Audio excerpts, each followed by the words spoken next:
Não sou alguém dado à nostalgia ou ao arrependimento, mas há uma experiência que me assombra. Isso não me deixou em paz desde aquela manhã. Hoje, anos depois, não posso deixar de me lembrar com espantosa clareza do que aconteceu no voo 189. A memória tem uma maneira estranha de se desintegrar, às vezes. O que parecia um acontecimento simples na minha vida, uma mera anedota que logo desapareceria, tornou-se um monstro que me assombra toda vez que fecho os olhos. Era um dia cinzento, daqueles em que o céu parece uniforme, sem fim, incolor, uma massa sem esperança. Acordei cedo, sem muito ânimo, como sempre. Minha rotina era simples: tomar café da manhã em algum restaurante de aeroporto, ler o jornal, verificar meu horário de voo. Naquele dia, eu estava prestes a embarcar no voo 189 com destino a Barcelona. Um voo curto, sem surpresas, como todos os outros. Me acomodei em meu assento ao lado da janela quando o avião começou a taxiar até a pista. O zumbido dos motores era reconfortante, familiar. Às vezes, eu me perguntava se havia me tornado insensível às pequenas emoções que as pessoas sentem antes da decolagem. Eu apenas observava o mundo de cima, com uma perspectiva distante, desinteressada. Os primeiros minutos do voo foram tranquilos, como sempre. O avião subiu lentamente. As nuvens se estendiam ao nosso redor, e a cidade abaixo começou a desaparecer, encolhendo até se tornar uma massa de pequenos edifícios e estradas sinuosas. Uma calma, como uma onda suave, tomou conta da atmosfera. Os passageiros conversavam em sussurros. Alguns se acomodaram, outros mexiam nos monitores de entretenimento. E eu, como sempre, estava perdido na vista das nuvens. Mas então algo mudou. Não foi imediato, mas senti no ar. Um arrepio percorreu minha espinha. Uma leve pressão no peito, como se alguém estivesse me observando. Não consegui explicar porquê, mas uma sensação estranha começou a se instalar em mim. Olhei em volta, mas não havia nada visível que justificasse meu desconforto. Alguns passageiros riam, outros dormiam, e os membros da tripulação se moviam com a calma que caracteriza os profissionais. Mas algo não estava certo. Talvez fosse a intensidade da calma, a perfeição da situação que parecia irreal. Não sei quanto tempo passou até que ouvisse. Um homem alto, vestindo uma jaqueta de couro escura, caminhava lentamente pelo corredor. Ele não era particularmente impressionante, mas algo na maneira como se movia, na rigidez dos ombros, me causou desconforto. Quando ele chegou à altura do meu assento, observei-o pelo canto do olho, sem querer que ele me notasse. Ele carregava uma mochila. Não havia nada de estranho nisso. Todos viajam com bagagem de mão. Mas a mochila, o jeito como ele a segurava, parecia fora de lugar. Estava muito tensa, como se ele não quisesse que ninguém a tocasse. À distância, vi uma comissária se aproximar, tentando, creio eu, oferecer-lhe algo, talvez um copo de água ou um pequeno serviço. Mas o homem não a olhou, nem respondeu às suas palavras. Simplesmente continuou caminhando, avançando em direção ao cockpit. Seu passo se tornou mais firme, mais determinado. Foi então que compreendi, com assustadora clareza, que algo não estava certo. Vi quando ele entrou na cabine. Não ousei me mover, me levantar do assento, fazer qualquer coisa que pudesse chamar atenção. O medo, naquele momento, não veio em forma de pânico. Não foi uma explosão de terror. Foi mais uma sensação de inevitabilidade, como se tudo o que estava acontecendo fosse uma consequência lógica de algo que já estava escrito. Um destino que não poderia ser evitado. E então o avião começou a tremer. Não foi uma turbulência violenta, mas o suficiente para que todos notassem a mudança. Uma leve descida, um movimento que não pertencia a um voo normal. Os murmúrios começaram a crescer, mas foi o silêncio que mais me aterrorizou. Aquele tipo de silêncio que precede uma tempestade. Os comissários tentaram, a princípio, manter a calma. Pediram que prendêssemos nossos cintos de segurança, mas não havia conforto em suas palavras, tampouco confiança em seus olhos. Foi então que ouvi a voz do piloto nos alto-falantes. Não era uma voz calma. Estava agitada, tensa. Ele nos pedia que ficássemos tranquilos, que não fizéssemos movimentos bruscos. Algo estava errado. Algo havia acontecido na cabine, mas ele não deu detalhes. O medo começou a se espalhar pela cabine como um vírus invisível. Tomou conta de todos, cada rosto, cada respiração. Senti o ar ficar denso, pesado, como se houvesse escassez de oxigênio. Então o homem saiu da cabine novamente, sem pressa. Não foi para a parte de trás do avião, onde outros passageiros poderiam ter reagido, mas caminhou firmemente para a frente, em direção à saída de emergência. Ninguém ousou se mover. Nem eu, nem os outros. Mas eu o vi. Vi seu rosto. Vi claramente. Havia algo em seus olhos, um brilho, uma certeza, como se ele tivesse ido até lá com um único propósito, um plano que ninguém conseguiria impedir. Não sei quanto tempo passou. O medo se tornou denso, quase palpável. Observei as comissárias se movendo pelos corredores, mas elas pareciam não ter autoridade, apenas nervosismo. Alguns passageiros tentaram falar com elas, mas as respostas eram vagas, imprecisas. Elas não sabiam o que estava acontecendo. Não tinham controle da situação. Então o homem se aproximou da porta de emergência. A cabine já estava selada. O piloto, ao que tudo indicava, estava sendo mantido de alguma forma impotente. Vi o homem pegar algo de sua mochila. Vi com clareza um paraquedas. Um paraquedas. E foi nesse momento que compreendi a magnitude do que estava acontecendo. O sequestro, se é que era isso mesmo, não tinha a ver com dinheiro ou reivindicação política. Não era uma chantagem. Era uma mensagem, uma declaração que só ele compreendia. Ninguém mais entendeu. Estávamos presos no espaço aéreo com alguém disposto a fazer o impensável. A porta de emergência se abriu. A turbulência aumentou. E o homem, com absoluta calma, deu um passo em direção ao vazio. Observei enquanto ele desaparecia. Sua figura sumiu no ar frio lá em cima. Era como se nunca tivesse existido. Um salto que não deixou nenhum traço. Um voo que não terminou. O caos continuou seu curso. O avião seguiu sua jornada, mas nada permaneceu o mesmo. Ninguém entendeu completamente o que havia acontecido. Nem mesmo as autoridades puderam explicar. O paraquedas jamais foi encontrado. O homem desapareceu sem deixar rastros. Os registros não mostravam sua existência, seu rosto, sua identidade. Nós, os passageiros, fomos interrogados, mas não havia nada que pudéssemos fornecer. No fim, tudo voltou ao normal. Um sequestro fracassado, uma história que em algum momento foi enterrada nos relatórios policiais. O que me assombra, no entanto, é a certeza de que nunca saberemos o que realmente aconteceu. Que a história é mais sombria do que qualquer um poderia imaginar. E, o mais perturbador de tudo, é o homem que saltou do avião com seu paraquedas.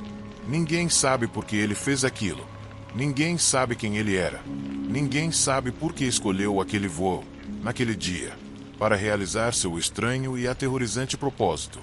Desde aquele dia, nunca mais entrei em um avião sem me perguntar, ainda que por um segundo, se esse será o voo em que algo vai quebrar. Por quê? Não importa quantos anos se passem, a verdade é que eu nunca deixei de temer, ou talvez esperar, que ele, ou alguém como ele, apareça de novo.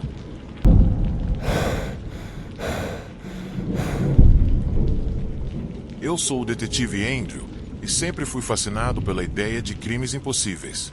Casos em que a lógica parece desmoronar, mas a realidade se impõe sem piedade. O assassinato de William Granger foi um desses casos que não deixaram espaço para respostas fáceis. Granger era um homem rico, um empresário daqueles que fazem fortuna nas sombras e que não tem amigos, apenas aliados temporários. Sua morte, ocorrida em sua mansão nos arredores da cidade, não parecia, a princípio, um mistério. No entanto, tudo mudou quando cheguei ao local do crime. O quarto onde ele foi encontrado ficava no terceiro andar da mansão. Um cômodo luxuoso, com estofamento de veludo nas paredes e móveis de mogno, que faziam o lugar parecer grande demais para algo tão pequeno e sutil como a morte. A porta estava trancada por dentro. As janelas, fechadas com persianas de ferro. E o mais perturbador de tudo, o cadáver de Granger, com uma bala na cabeça, Estava sentado em sua cadeira favorita, os olhos arregalados numa expressão de choque. Nada indicava que alguém havia entrado ou saído do cômodo. Não havia pegadas, nem sinais de luta. O assassino, se é que podia ser chamado assim, parecia ter desaparecido no ar rarefeito. A sala selada, a porta trancada por dentro, o fato de que ninguém havia visto nada, tudo apontava para um enigma. Meu primeiro passo foi entrevistar os moradores da casa. Segundo as declarações iniciais dos empregados, familiares e amigos, William Granger estava sozinho em seu quarto desde a noite anterior. Ninguém entrou, ninguém saiu. Contudo, isso não me convenceu. Eu sabia que álibis perfeitos só existem em livros de mistério, não na vida real. Todos pareciam ter uma explicação convincente para seu paradeiro durante o assassinato, mas havia algo em suas histórias que não se encaixava bem. Comecei com a esposa de Granger, Catherine. Ela era uma mulher alta, de cabelos escuros, que parecia completamente desprovida de emoção. Não havia lágrimas em seus olhos, nem qualquer traço de surpresa. Seu rosto estava impassível, como se o assassinato do marido fosse apenas mais uma formalidade em sua vida. Catherine me garantiu que passará a noite inteira em seu escritório, trabalhando em alguns documentos legais. Seu álibi era sólido. Ninguém a viu sair do escritório e ninguém podia provar o contrário. Depois, entrevistei os filhos de Granger, Eric e Olivia. Eric, um homem na casa dos 30, parecia nervoso, como se tivesse algo a esconder. Seu álibi era tão perfeito quanto o da mãe. Disse que estava na academia da mansão, treinando por horas, e que ninguém o viu entrar ou sair. Olivia, a filha mais nova, com apenas 23 anos, estava visivelmente abalada, mas suas respostas eram consistentes. Ela afirmou que estava em seu quarto, lendo um livro com a porta fechada. No início, o álibi de Olivia parecia fraco, mas quando verifiquei os detalhes, percebi que tudo se alinhava perfeitamente. Ninguém a vira sair ou entrar, e seu quarto ficava na extremidade oposta da casa. Por fim, entrevistei os empregados da mansão. O mordomo, Charles, um homem imponente, de meia idade, me disse que estava na cozinha preparando o jantar e não ouvirá nem vira nada de incomum. A governanta, Sra. Hawkins, também tinha um álibi sólido. Estava na lavanderia. A princípio, todos tinham histórias convincentes. Não havia contradições óbvias, nenhuma rachadura nos álibis. Mas algo me dizia que havia uma verdade sendo escondida de maneira astuta e deliberada. Dias de investigação se passaram sem que eu desse um passo à frente. A mansão estava cheia de segredos, mas ninguém parecia disposto a abrir a boca. Eu sentia que a resposta estava bem diante dos meus olhos, mas não conseguia ver o que a ocultava. O quarto trancado, o cadáver sem sinais de luta, os álibis perfeitos, era como um quebra-cabeça impossível de resolver. Foi então que um detalhe chamou minha atenção. Havia algo estranho no relógio do quarto de Granger. Um relógio de pêndulo sofisticado, incrustado com ouro, parado exatamente às 3h17, horário estimado pelo legista como o da morte de Granger. O que me chamou a atenção foi que o relógio havia sido parado manualmente, e não pelo seu mecanismo normal. Era como se alguém tivesse pausado o tempo, como se o assassino quisesse marcar aquele momento exato. Comecei a refletir sobre a natureza do crime. Que tipo de assassino teria controle absoluto sobre uma cena tão perfeita? Quem conseguiria matar um homem, trancar a porta por dentro e desaparecer sem deixar vestígios? Foi então que uma ideia sombria me atingiu. Talvez o assassino nunca tivesse saído da sala. Talvez ele nunca tivesse entrado nela. Estudei o quarto novamente com atenção. A cadeira onde Granger estava sentado ficava perfeitamente posicionada em frente à mesa, com vista para a porta fechada. Sobre a mesa, ao lado de uma taça de vinho intocada, encontrei algo que não havia notado antes, uma pequena partícula de poeira, quase imperceptível. Mas lá estava ela, algo que não pertencia à cena. Foi quando descobri um pequeno buraco no teto, exatamente acima da cadeira de Granger. Era um furo minúsculo, quase invisível a olho nu, mas grande o suficiente para permitir que alguém, do lado de fora, visse e atirasse no homem sem precisar entrar. A bala que matou o Granger havia vindo daquele buraco, atingindo sua cabeça diretamente. Tudo Tudo se encaixava. O assassino não estava no quarto, ele estava do lado de fora, no telhado. De lá, conseguiu atirar em Granger por aquele pequeno orifício. A questão era, como ele chegou ao telhado sem deixar rastros? A resposta estava no sistema de ventilação da mansão. Uma rede de dutos conectava todos os cômodos, inclusive os andares superiores, ao exterior. O assassino havia entrado pelos dutos, alcançado o telhado e atirado em Granger dali. Depois, para apagar qualquer evidência, selou o buraco com uma camada de tinta, tentando fazer tudo parecer normal. Agora restava a pergunta: quem seria capaz de algo assim? Quem teria habilidade e conhecimento para entrar e sair daquela forma? Não demorou para eu perceber que as pessoas mais próximas de Granger tinham motivos poderosos para cometer o crime. Catherine, sua esposa, parecia a mais óbvia. O relacionamento deles estava tenso havia tempos, repleto de infidelidades e brigas por dinheiro. Mas seu álibi era tão bem construído que não havia como provar que ela mentia. Eric, o filho, também tinha motivo. A fortuna do pai estava em jogo e seus problemas financeiros não passavam despercebidos. Contudo, seu álibi também era sólido. Foi Olivia quem me despertou dúvidas. Havia algo estranho em seu rosto, algo que eu não conseguia identificar. Na última entrevista, algo em seu tom de voz me fez suspeitar que ela escondia alguma coisa. Ao revisar suas atividades naquela noite, percebi que seu quarto ficava logo abaixo do de Granger, e o duto de ventilação passava exatamente por ali. Tudo começou a fazer sentido. Olivia era a culpada. Ela usou o duto de ventilação para chegar ao telhado, atirou no pai e depois selou o buraco com precisão. Ninguém suspeitou, porque seu álibi era perfeito e seu rosto mostrava exatamente o que todos esperavam ver: dor, angústia, confusão. Mas tudo fora um ato calculado, uma vingança fria e astuta contra o homem que arruinara sua vida. O quarto trancado não era mais um mistério. Tudo fazia sentido agora, mas a sensação que restava era pior do que qualquer solução lógica. Olivia havia sido capaz de manipular tudo. Matou o próprio pai com tamanha perfeição, com tanta frieza, que nem eu consegui entendê-la por completo. Mesmo assim, a verdade, por mais terrível que fosse, estava ali, bem diante dos meus olhos. Nunca me esqueci desse caso. Às vezes, me pergunto se realmente compreendi tudo o que aconteceu. Talvez, no fundo, os assassinos mais astutos não sejam aqueles que agem por desespero ou impulso, mas sim os que planejam cada passo com uma frieza assustadora.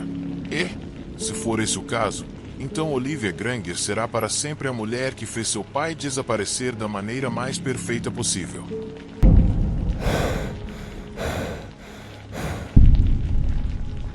Eu sou Thomas Walker, e neste momento, quando tudo parece estar desmoronando ao meu redor, me pergunto se algum dia serei o homem que era antes daquela fatídica excursão. Antes da floresta, aquela floresta amaldiçoada, engolir meu filho, Benjamin, e seus amigos. Antes de o mundo ter sido alterado pela quietude do inexplicável. Meu filho tinha 17 anos e era aluno do último ano do ensino médio. Como muitos adolescentes, sentia que o mundo era seu para conquistar. De vez em quando, ele organizava excursões com seus amigos. Na maioria das vezes, iam para lugares próximos à cidade, trilhas conhecidas, colinas baixas e bosques sem mistério. Mas não desta vez.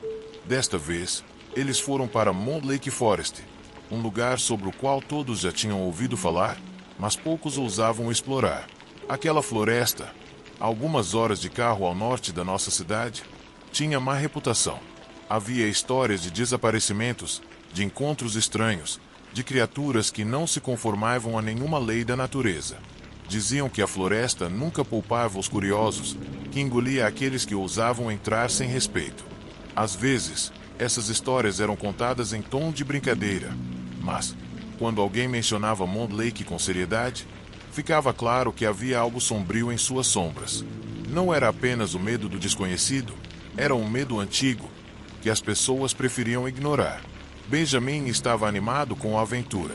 Eu havia contado a ele sobre as lendas que circulavam a respeito da floresta, mas ele não parecia preocupado.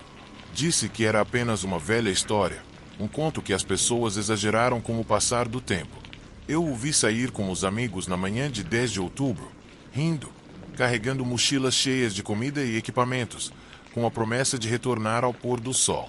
Eu estava orgulhoso dele, mesmo que um pouco preocupado com o que havia ouvido sobre o lugar. Ainda assim, confiava que tudo ficaria bem. A chamada foi feita às 16 horas. Algumas horas após a entrada deles na floresta, um número desconhecido apareceu na tela do meu telefone. Quando atendi, a voz trêmula de um dos garotos que acompanhavam Benjamin me deu um frio na espinha.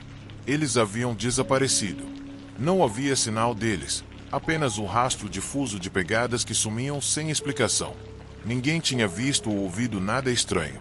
Mas, de repente, conforme o sol começou a se pôr, eles estavam simplesmente perdidos. Desde o momento em que entrei nos bosques com a polícia, soube que havia algo errado. O ar parecia denso, como se absorvesse toda a luz. O céu escurecia muito mais rápido do que o normal, e cada passo que eu dava sobre o chão molhado me fazia sentir como se estivesse caminhando sobre um abismo sem fim. Mount Lake não era apenas uma floresta, mas uma espécie de armadilha, uma ilusão de espaço-tempo, como se as árvores soubessem que não deveriam deixar aqueles que nela vagavam saírem novamente. A polícia organizou uma operação de busca com cães farejadores e oficiais equipados com lanternas. Mas as horas passaram, e os esforços foram em vão. Assim que a escuridão se instalou completamente, a floresta parecia nos envolver ainda mais, como se estivesse se fechando ao nosso redor. No início, as luzes das lanternas mal refletiam nas folhas e galhos que cobriam o chão. A neblina começou a se erguer, e ruídos estranhos pareciam emanar do próprio ar. Quando a noite caiu, a busca foi cancelada. Os oficiais sugeriram que eu me afastasse do local, que descansasse, que voltássemos no dia seguinte. Mas eu não consegui. Algo dentro de mim dizia que eu precisava ficar, que não podia abandonar Benjamin naquele lugar, naquele labirinto de árvores e escuridão.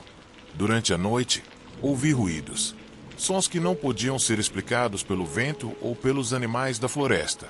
Sons que pareciam vir de todos os lugares e de lugar nenhum ao mesmo tempo. Risos abafados. Sussurros ininteligíveis. Passos rápidos que não pertenciam a nenhum dos que estávamos procurando. Às 3 horas da manhã, avancei em direção ao centro da floresta, sozinho, desobedecendo às ordens da polícia. Eu queria encontrá-lo. Eu queria meu filho de volta. De repente, algo me parou. Um flash de luz à distância. A princípio, pensei que fosse uma ilusão, uma criação da minha mente exausta pelo medo. Mas, à medida que me aproximava, a luz se tornava mais clara, mais definida. Era uma lanterna, e atrás dela, um grupo de figuras. Eu não conseguia ver seus rostos, mas podia ouvir seus passos. E então percebi algo assustador. As figuras não estavam avançando, mas se movendo lentamente para trás, como se recuassem em vez de seguir em frente. As árvores pareciam abrir caminho para eles, se afastando diante de seus corpos. Um suor frio estourou em minhas costas. Eu não conseguia respirar. E naquele instante, algo me fez olhar para o chão. As trilhas que eu seguia, as pegadas dos meninos desaparecidos, tornaram-se erráticas, como se estivessem sendo apagadas aos poucos, sem que nada as tocasse. Olhei para trás, e o caminho que eu havia seguido já não existia mais. A floresta parecia ter mudado, se reorganizado silenciosamente. Não sei quanto tempo fiquei ali, olhando fixamente para aquelas sombras em movimento, incapaz de entender o que estava acontecendo. Foi então que eu o vi. Não o meu filho, não os seus amigos, mas algo muito mais sombrio. Algo que deslizava entre as árvores com agilidade assustadora. Um corpo, ou algo parecido com um corpo, coberto por uma camada de névoa. Não andava, mas flutuava, como se fosse uma projeção de um ser estranho. As árvores se curvavam sob seu peso, e o ar tornava-se espesso, pesado, com um gosto metálico na boca. Sem saber por quê, comecei a correr. Corri como se minha vida dependesse disso. Minhas pernas não respondiam. Minha mente estava enevoada. Eu só queria escapar da sensação de estar sendo observado. Algo me perseguia. A neblina ficou mais espessa. As sombras pareciam se alongar enquanto eu corria sem rumo. Sentia dor nos pulmões, o desespero ao ver a floresta se fechando diante de mim, como se nunca tivesse existido uma saída. Não me lembro quanto tempo levou até eu desmaiar. Acordei ao amanhecer, em uma clareira da floresta. Meu rosto estava coberto de sujeira e suor. O som do vento parecia uma melodia distante. Olhei ao redor, mas não havia sinal dos outros, dos meninos desaparecidos, nem do meu filho. A floresta parecia ter recuperado seu silêncio, como se nada tivesse acontecido. Mas eu sabia que algo havia mudado. O que vi na noite anterior não era ilusão. Moon Lake Forest havia reivindicado Benjamin e seus amigos. E não haveria mais respostas. Os dias que se seguiram foram um turbilhão de entrevistas, novas buscas e promessas da polícia de que fariam tudo o que pudessem, mas não houve progresso. Ninguém mais viu o que eu vi. Ninguém mais sentiu o que eu senti. As buscas cessaram depois de uma semana sem resultados, e o caso foi arquivado como um mistério não resolvido. A floresta permaneceu em silêncio, mas eu não consegui deixá-la para trás. Voltei a Moon Lake Forest repetidamente, sempre procurando algo que pudesse explicar o que havia acontecido. Às vezes, me aprofundava em sua densidade, procurando por qualquer pista, qualquer rastro do meu filho. Outras vezes, ficava apenas na margem, observando o horizonte, esperando por algum sinal que trouxesse Benjamin de volta para mim. Ele nunca retornou, e com o passar do tempo, conforme as estações mudavam, a floresta permaneceu ali, imutável, esperando pacientemente por mais alguém que ousasse entrar. Não sei se algum dia encontrarei respostas, se a verdade por trás dos desaparecimentos em Moon Lake será revelada. Mas sei de uma coisa com certeza: algo está escondido naquela floresta. Algo que não pode ser explicado.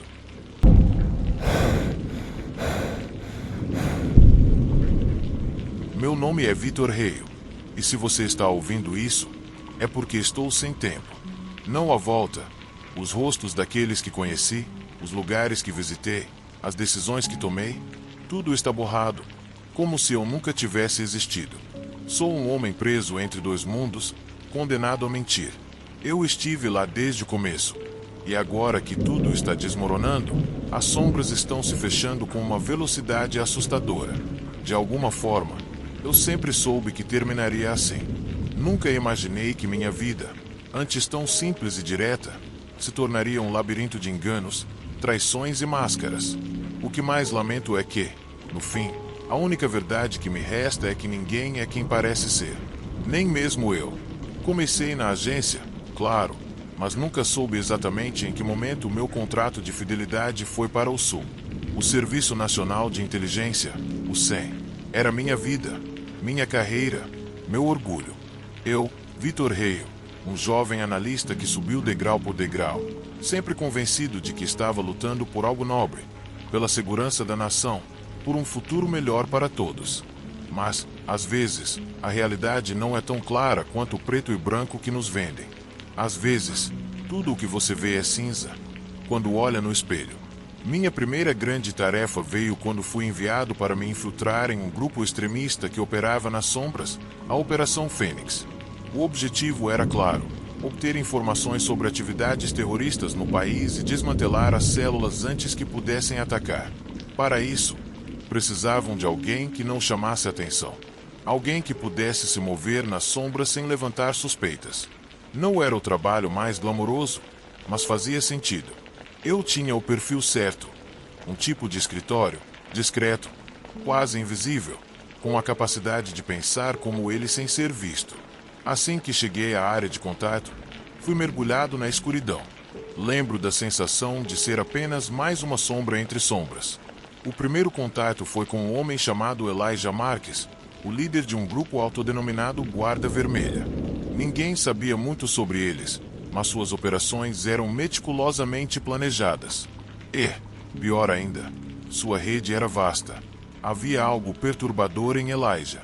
Ele era um homem de presença cativante, com uma mente afiada e uma capacidade de manipular pessoas como poucos que eu já havia encontrado. Por algum motivo, confiei nele. Ou melhor, ele confiou em mim. Mal sabia eu que, ao mesmo tempo em que me infiltrava no grupo dele, Também me era oferecido um contrato muito mais lucrativo. Foi nessa armadilha que caí. Na mesma semana em que comecei minha missão sob a bandeira do 100, recebi uma ligação de uma fonte desconhecida que me ofereceu um acordo para trabalhar com um grupo rival, uma facção terrorista ainda mais perigosa do que aquela que eu havia começado a infiltrar. O nome deles era Dark Alliance. Embora seu poder fosse ainda mais oculto, seu alcance era muito maior. No começo, rejeitei. Não estava disposto a trair a agência. Não queria sujar minhas mãos além do que já fazia. Mas a oferta era tentadora demais, e logo percebi que havia algo maior em jogo. Elijah Marques, o homem em quem eu confiava, e que parecia ter tantas respostas, estava, de fato, ligado a Dark Alliance. A teia que se formava entre eles era mais ampla do que eu jamais poderia imaginar. Me vi preso entre dois mundos, incapaz de abandonar qualquer um dos lados.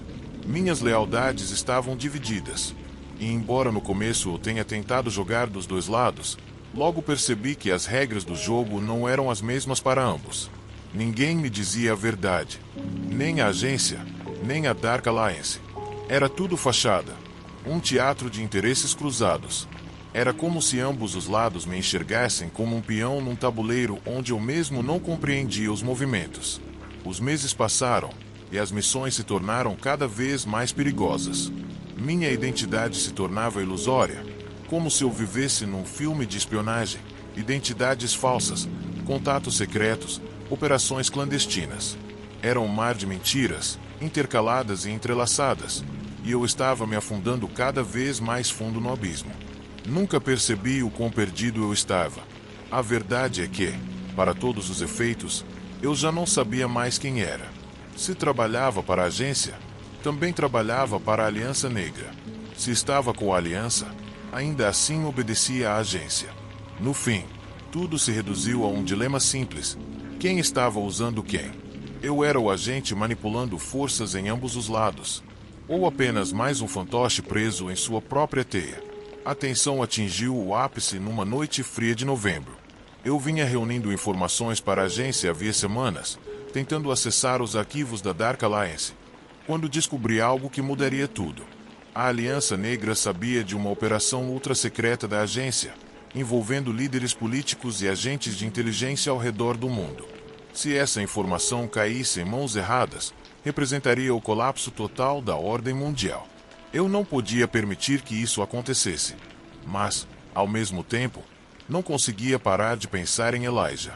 No seu sorriso enigmático, em seus olhos que pareciam ler minha alma. Algo me dizia que ele também sabia mais do que revelava, que a verdadeira verdade só era compreendida por aqueles mais próximos da escuridão. Na noite em que tudo explodiu, senti que não podia mais manter os dois lados do jogo. Sabia que a ampulheta estava se esgotando. Sabia que alguém teria que cair. Quando recebi a ordem do 100 para eliminar Elijah Marques, entendi que tinha chegado a hora de escolher. Eu precisava tomar uma decisão. Embora, na realidade, eu jamais tivesse deixado de pertencer aos dois mundos. Decidi agir. E fiz isso com a precisão de um homem que já não sente mais nada. Cheguei à sede da Aliança Negra ciente de que, se fosse descoberto, a morte seria a coisa mais gentil que poderia me acontecer. Elijah me esperava. Eu sabia que ele estaria lá. Seu rosto já não era o mesmo de antes. Não havia mais confiança, nem sorrisos, nem palavras calorosas. Apenas uma aceitação fria do inevitável. Ele também fazia parte desse jogo desde o começo. Eu sabia que um dia nos enfrentaríamos. Mas quando levantei minha arma, algo aconteceu. Vi o reflexo do meu próprio rosto no olhar dele. Vi minha alma dividida, minha consciência fragmentada. Era como se Elijah estivesse esperando por aquele momento desde sempre. Como se fosse apenas uma questão de tempo até que a verdade fosse revelada. O tiro não saiu. Em vez disso, senti algo dentro de mim se despedaçar completamente. Memórias, mentiras, rostos, tudo misturado num turbilhão de confusão. O medo tomou conta de mim. A angústia de ser descoberto.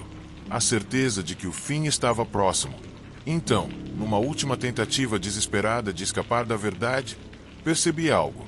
Eu nunca tinha entendido. Os dois lados, a agência e a Aliança Negra, Nunca se importaram comigo. Eu nunca fui mais do que um peão numa guerra sem fim. Um homem preso entre dois reflexos da mesma coisa. A verdade não importa quando tudo é baseado em engano. Minha lealdade não significava mais nada. Naquela noite, quando tudo acabou, fugi. Eu já não tinha um lado para onde voltar. Não havia mais o lugar que eu pudesse chamar de lar. O que antes era minha vida já não existia. E agora, enquanto escrevo estas palavras, a única coisa que sei com certeza é que meu destino está selado. O reflexo da traição me assombra. E eu sei que o preço por ter jogado com duas caras é mais alto do que posso pagar.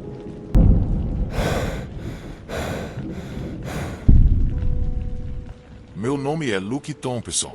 3 semanas atrás, eu fiquei preso na montanha. Não foi o tipo de experiência da qual se pode se gabar. Não foi uma realização, nem um feito digno de pendurar em um quadro. O que aconteceu comigo foi mais próximo de uma desgraça. Um erro de cálculo que me levou às portas da morte. Mas eu sobrevivi. E não há um dia, desde então, em que eu não me pergunte como consegui. Pensando bem, meu maior erro foi subestimar a montanha.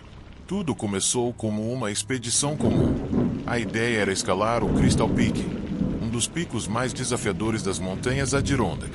Não era uma montanha lendária como o Everest ou tão temida quanto o K2, mas representava um desafio pessoal para mim. Eu havia treinado durante meses, estudado a rota, verificado cada detalhe do equipamento. Era algo que eu precisava fazer por mim mesmo. Uma prova, um desafio íntimo. A primeira parte da subida foi tranquila. A neve estava firme e o clima, embora frio, era suportável. O vento estava calmo e o céu, limpo, como se a montanha estivesse me convidando a subir. Cheguei cedo à base, naquela manhã, com todo o meu equipamento bem preparado. Minha mochila estava pesada, mas equilibrada. Senti aquela energia que só um alpinista conhece quando uma grande escalada está prestes a começar. Lembro-me do ar nas primeiras horas da subida, aquele ar puro e cortante como facas. A princípio, as rochas eram fáceis de escalar, com pequenas fendas onde eu podia encaixar meu machado de gelo e meus crampons. Tudo parecia se encaixar perfeitamente. A rota era desafiadora, mas nada que eu não pudesse enfrentar. Tudo em que eu conseguia pensar era no cume, no que sentiria quando finalmente chegasse lá. Mas, como sempre acontece nas montanhas, o clima mudou de repente. Na metade do caminho, a neblina começou a descer, envolvendo tudo em uma espessa camada de branco. O vento aumentou com uma fúria que eu não havia previsto. Em questão de minutos, o que parecia um dia perfeito se transformou em uma tempestade de neve. Meus olhos ardiam com a força do vento e a visibilidade caiu quase a zero. Cada passo se tornava mais incerto, mas o pensamento de continuar me mantinha firme. Eu não queria desistir, e foi justamente essa teimosia que me condenou. A tempestade começou a rugir com ainda mais violência. Meus rastros na neve eram apagados quase tão rápido quanto eu os deixava. Eu sabia que voltar era a coisa sensata a fazer, mas o cume estava próximo. Achei que poderia alcançá-lo antes que a tempestade fugisse de controle. Esse foi meu segundo grande erro. Não vi o deslizamento de pedras se aproximando até ser tarde demais. Uma grande rocha, que não deveria estar ali, atingiu minha perna direita enquanto eu subia por uma crista estreita. Caí para trás, mas consegui me agarrar a uma saliência. A dor na perna foi imediata e aguda. Olhei para baixo e vi meu equipamento espalhado pela neve, fora do meu alcance. Mas o pior de tudo foi o golpe na cabeça. Vi estrelas e mergulhei em um estado de semiconsciência.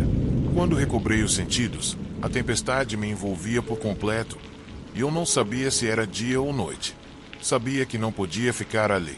Minha perna estava quebrada, mas eu ainda tinha forças para rastejar até um abrigo improvisado, uma pequena saliência na rocha. Estava completamente sozinho. Não conseguia ouvir ou ver coisa alguma. A montanha havia ficado surda e muda sob o peso da tempestade. E foi ali, encolhido naquele canto, que a realidade da minha situação me atingiu com força.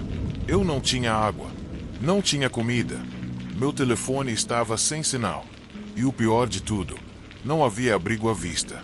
Horas se passaram, depois dias. A tempestade não dava trégua. Eu estava encurralado. Toda vez que tentava me mover, a dor na perna me parava, e o vento soprava ainda mais forte. Naqueles momentos de agonia, percebi o quão insignificante eu era. Como a montanha era muito maior do que eu. Tudo o que aprendi como alpinista, tudo o que achava saber, desmoronou. De que adianta saber escalar, se a montanha decide que hoje não haverá salvação? Quando a fome começou a apertar, soube que precisava fazer algo. Sabia que as chances de ser resgatado no meio de uma tempestade eram quase nulas, mas eu ainda tinha o meu kit de sobrevivência. Peguei as poucas barras energéticas que restavam e tentei derreter neve para beber com o pouco de fogo que consegui acender. Mas o fogo não durou. A neve soprava de todos os lados. O vento apagava tudo. Não importava o que eu tentasse.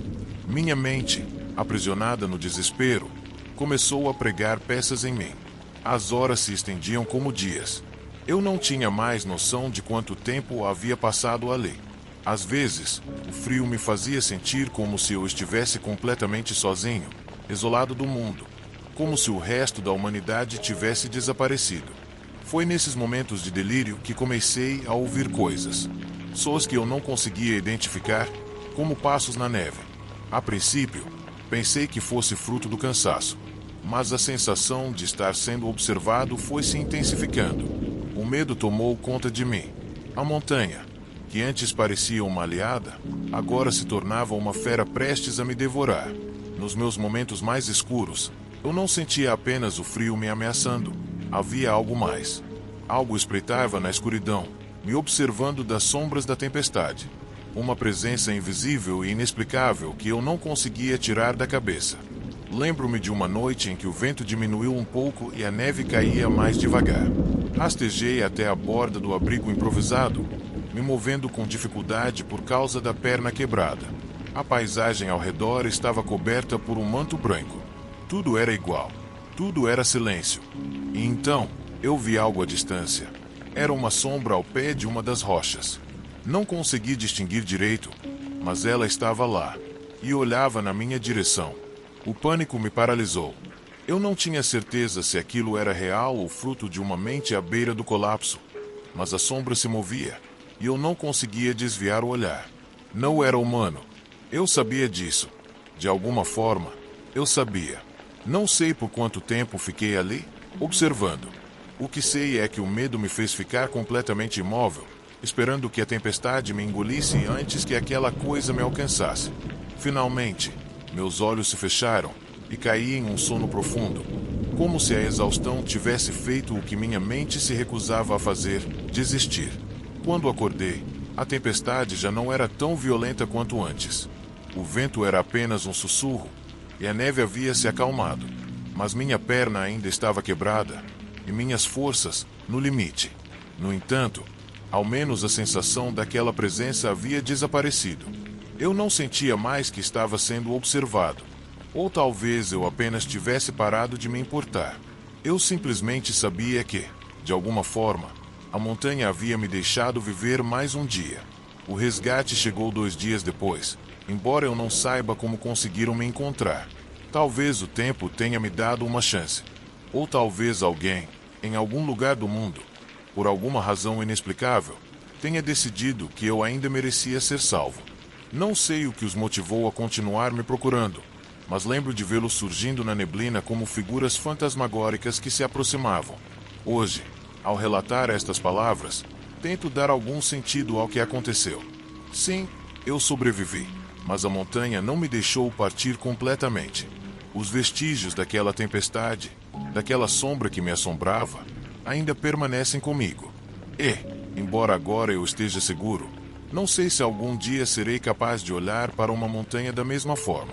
Eu me perdi na montanha, mas, de alguma forma, ela nunca me deixou ir.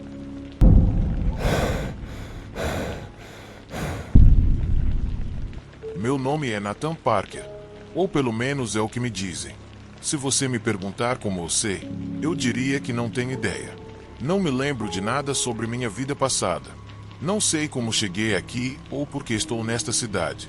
Tudo o que eu tenho é um punhado de fragmentos quebrados, como pedaços de um quebra-cabeça que me recuso a completar. Eu acordei em um hospital, sem explicação.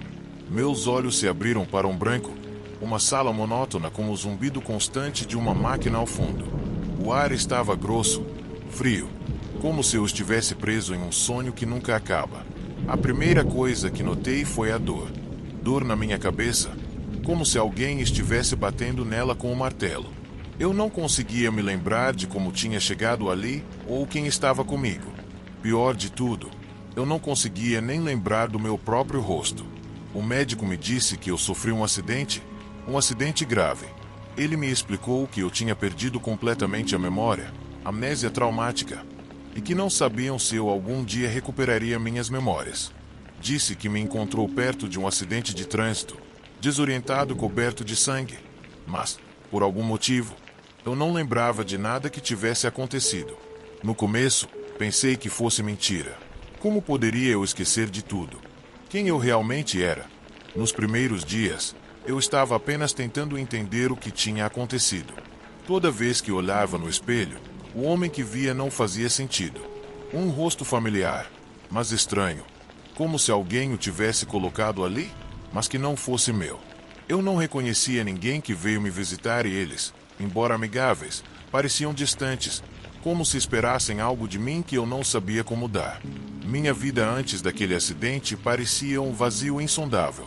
Disseram-me que eu vivia numa cidade chamada Ashford, uma cidade que, em teoria, eu deveria conhecer, mas que para mim era tão estranha quanto qualquer outro lugar.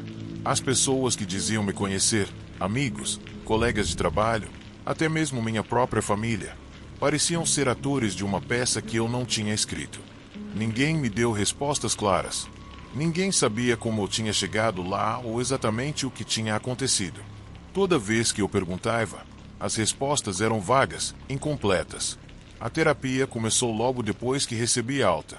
Trabalhei com psicólogos, tentando juntar as peças do que eu tinha perdido. Eu contei a eles sobre os fragmentos, as memórias que voltavam para mim em momentos estranhos. Às vezes, eu via imagens fugazes, uma mulher que parecia ser importante, uma casa com um jardim que desbotava a cada segundo, uma sensação inexplicável e fria que percorria minha espinha. Eram apenas flashes, como se minha mente estivesse tentando me fazer lembrar de algo vital, algo que foi arrancado de mim, mas que eu não conseguia encontrar. O tempo passou e minhas lembranças permaneceram fragmentadas, incompletas, e minha vida tornou-se uma rotina de exercícios mentais, tentando juntar as peças do quebra-cabeça. Mas o passado permaneceu ilusório, como uma sombra que não queria ser capturada. Minha mente não me deixava acessar essa parte da minha vida.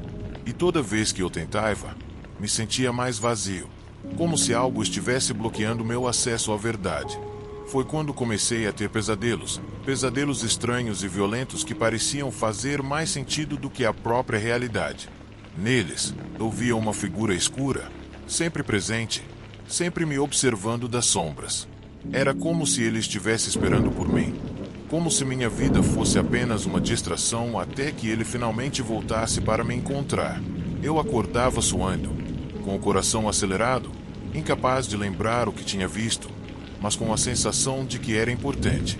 Uma noite, enquanto caminhava pelo parque perto da minha casa, encontrei algo que mudou tudo. Eu já estivera lá muitas vezes antes, sempre sozinho, mas naquela noite, algo estava diferente. Uma figura à distância chamou minha atenção, uma silhueta se movendo com um propósito definido. Decidi segui-la. Eu não sabia por quê. Era como se uma força invisível me empurrasse em direção àquela sombra. O ar estava denso. A neblina rolava pelo chão e o som dos meus passos era a única coisa que quebrava o absoluto silêncio. A figura desapareceu em um canto escuro do parque. Eu me aproximei lentamente, o medo tomando conta de mim. Quando cheguei ao lugar onde a tinha visto, não havia ninguém lá, mas algo no chão brilhava fracamente ao luar. Abaixei-me e peguei um pequeno objeto, algo que eu mal conseguia distinguir na penumbra. Quando vi claramente, meu coração deu um pulo. Era uma foto de uma mulher sorrindo, abraçando uma criança. A criança era eu. Congelei por um momento. O que isso significava? Como poderia ser? A imagem estava tão desgastada, Tão velha.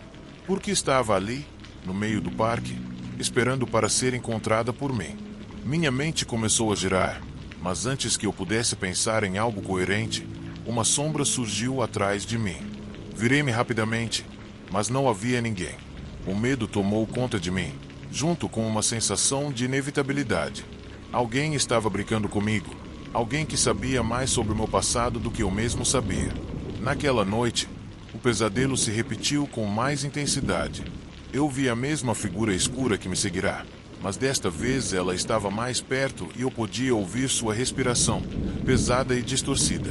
Ela estava no meu quarto, parada ao lado da minha cama, me observando. Acordei suando frio, meu corpo tenso, o medo percorrendo-me como um veneno. Eu não sabia se o que tinha visto era real ou apenas uma projeção da minha mente. Mas uma coisa era certa. Algo estava me procurando e eu precisava descobrir o que era. Na manhã seguinte, decidi ir ao parque novamente. Eu precisava de respostas. Encontrei o mesmo canto onde tinha achado a foto, mas agora não havia nada. Nada ligado ao chão, nem a figura escura, nem mesmo um traço do que tinha acontecido. Estava vazio, mas no meu bolso, a foto ainda estava lá, como uma evidência tangível de que algo estranho estava acontecendo. Várias semanas se passaram e minha obsessão por encontrar respostas cresceu cada vez mais. Visitava o parque quase todos os dias, sem obter nenhuma pista nova. Mas sentia que algum pequeno detalhe, sempre esteve ao meu alcance. Eu sentia isso nas sombras do parque, na sensação de ser observado, nos sussurros que começava a ouvir toda vez que fechava os olhos. Algo estava me chamando, algo estava quebrando a barreira entre minha amnésia e a verdade.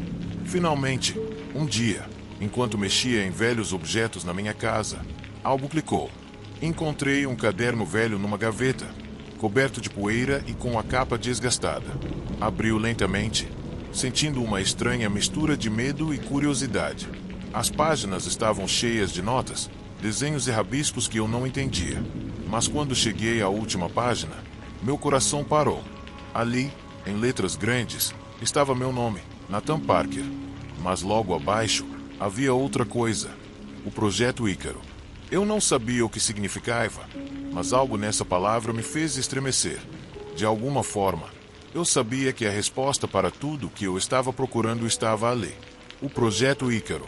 Foi isso que moldou minha vida antes da amnésia, algo ligado ao meu passado, a um propósito, a figura que me assombrava nos meus pesadelos. E como se o universo estivesse esperando por esse momento, um novo fragmento da minha memória lentamente emergiu da névoa. Eu lembrei-me agora.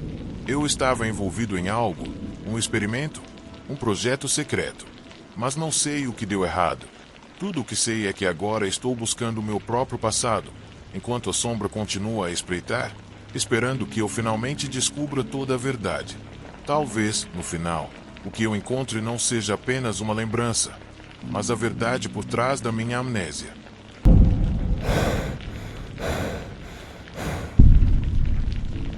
Eu sou Jack Callahan, e minha vida parou no momento em que meu filho Thomas desapareceu no mar. Eu tinha apenas 14 anos quando tudo aconteceu.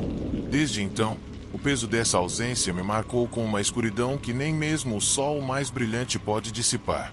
Lembro-me como se fosse ontem do som da tempestade e do estrondo das ondas batendo no casco do navio. Lembro-me da angústia nos rostos dos outros membros da tripulação enquanto a tempestade passava por cima de nós. Mas, acima de tudo, eu nunca vou esquecer o momento em que olhei para o mar e não vi meu filho retornar. Minha história não é a de um homem comum. Eu nasci em uma região costeira, e a cidade e o mar sempre fizeram parte da minha vida. Meu pai era marinheiro antes de mim. E, embora eu não estivesse surpreso que meu filho seguiria os mesmos passos, a tragédia que vivi superou tudo o que eu poderia ter imaginado. Apesar das advertências daqueles que diziam que o mar é implacável, eu me encontrava repetidamente sob a ilusão de que tudo estava sob controle. Afinal, tínhamos navegado muitas águas juntos, e o oceano parecia como um velho amigo. Mas, naquele dia, aquela amizade estava quebrada. Tinha sido uma daquelas tardes calmas, daquelas que pareciam prever algo terrível. O céu permaneceu claro, mas o vento começou a soprar mais forte que o normal. Nós estávamos indo para as Ilhas Cape Cod, uma rota que eu já conhecia bem. Meu filho estava ansioso, como sempre ficava antes de uma viagem no Nautilus, o antigo veleiro da minha família. Nós tínhamos se afastado da costa apenas algumas milhas, o suficiente para perder de vista as luzes do porto, quando a tempestade começou a se formar no horizonte. No início, era apenas um sussurro no ar, um ligeiro aumento da umidade, uma leve vibração na água. Mas, em poucos minutos, o vento mudou abruptamente, e as ondas começaram a subir com uma força que eu nunca tinha testemunhado antes. Eu ainda me lembro do rugido da tempestade enquanto ela explodia sobre nós, como se o mar tivesse se levantado de repente com uma fúria antiga, um lembrete de quão insignificantes éramos diante da sua imensidão.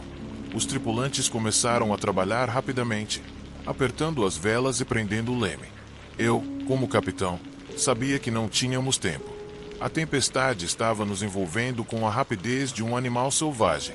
Thomas, meu filho, estava no convés com os outros, lutando contra o vento enquanto tentava segurar as cordas.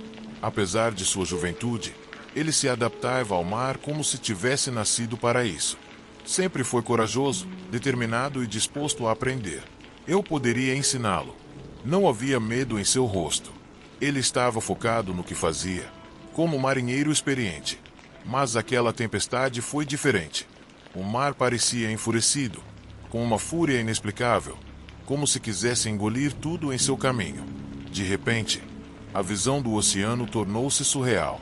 As ondas não estavam apenas batendo no casco duro, mas pareciam subir das profundezas, enormes e escuras, como montanhas de água prontas para devorar o navio inteiro.